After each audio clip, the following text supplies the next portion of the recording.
रमता राम जपो रे प्राणी, अब तो सुन ले राम कहानी।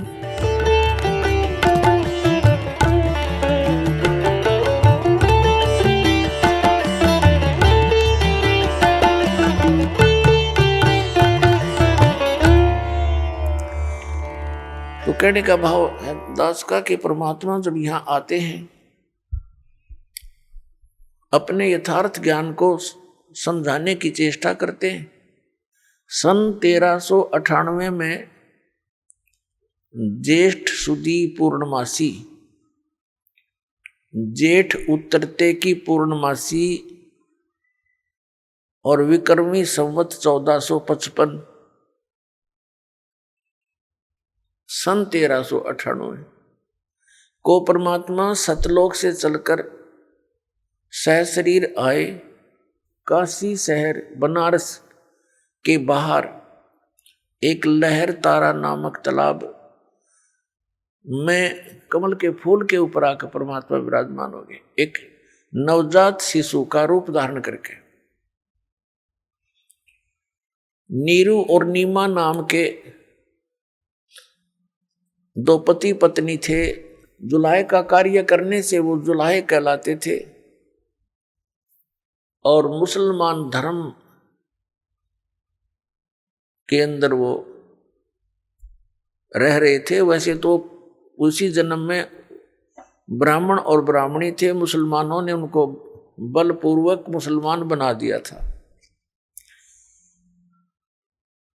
तो दुल्हे का कार्य करने लगे, जिस कारण से दुल्हा कहलाए। और परमात्मा पूर्व जन्म के अपने प्रॉमिस अनुसार अपने वचनबद्ध हुए थे नीरू नीमा के बच्चे के से, उसके कारण वो नीरू नीमा का बच्चा उस जन्म में नहीं था। जैसे द्वापर के अंदर एक सुदर्शन नाम का भगत था, उसने परमात्मा को ढंग से जाना था। उसमें कबीर परमेश्वर जी करुणा में नाम से आए हुए थे। तो सुदर्शन जी के माता पिता थे यही आत्मा जो नीरू और नीमा बनी अगले जन्मों में। तब सुदर्शन जी ने प्रार्थना की थी, परमात्मा मेरे माता पिता ने बड़ी भारी गलती कर दी, आपके ज्ञान को स्वीकार नहीं किया। अब वो ना जाने किन किन योनियों में कष्ट उठावेंगे। परमात्मा आप दया करियो, किसी जन्म में अपने बच्चों को शरण में लेना। परमात्मा उसी अपने वायदे अनुसार, प्रॉमिस अनुसार उनको मिले थे। नीरू नीमा अर्थात ये जुलाहा दंपति स्नान करने के लिए उस सरोवर में पहुंचे। सुबह ब्रह्म मुहूर्त में वहां बच्चे को पाकर वो घर ले गए। अब संक्षिप्त में सुनाऊंगा, ज्यादा विषय और है आज हमारा। और वहां जुलाहे के घर प्रवेश की लीला होने के कारण वो परमात्मा जुलाहा कहलाए, जुलाहे का कार्य करने लगे। तो पुण्यात्मा वो परमात्मा ही हमें आकर यथार्थ ज्ञान देता है। अब उस परमेश्वर ने इसलिए वहां उस समय जुलाहे के घर में आना अनिवार्य जाना, क्योंकि वो तो परमात्मा है, हम तो जीव बुद्धि हैं। अपनी बुद्धि अनुसार हम विवेचन कर रहे हैं। परमात्मा ने ये जाना कि शूद्र जाति उस समय बहुत ही अछूत माने जाती थी और एक धारणा बनी हुई थी कि भक्ति मार्ग का काम तो ऋषि ब्राह्मणों का ही होता है और यही पार हो सकते हैं, यही भक्ति कर सकते हैं।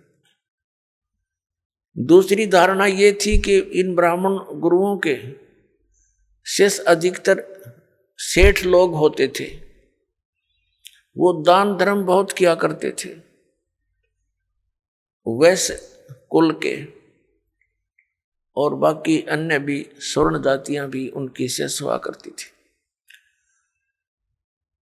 और शूद्र को भक्ति का अधिकारी नहीं माना जाता था। उनको मंदिरों में जहां भी पूजा स्थल होते थे वहां जाना अलाउड नहीं था। तो परमात्मा ने ये सारी बेड़ियां हटाने के लिए ये जो जकड़ रखा था समाज जाति मजहब के अंदर, उन सभी बंधनों को काटने के लिए, समाप्त करने के लिए परमात्मा आए थे।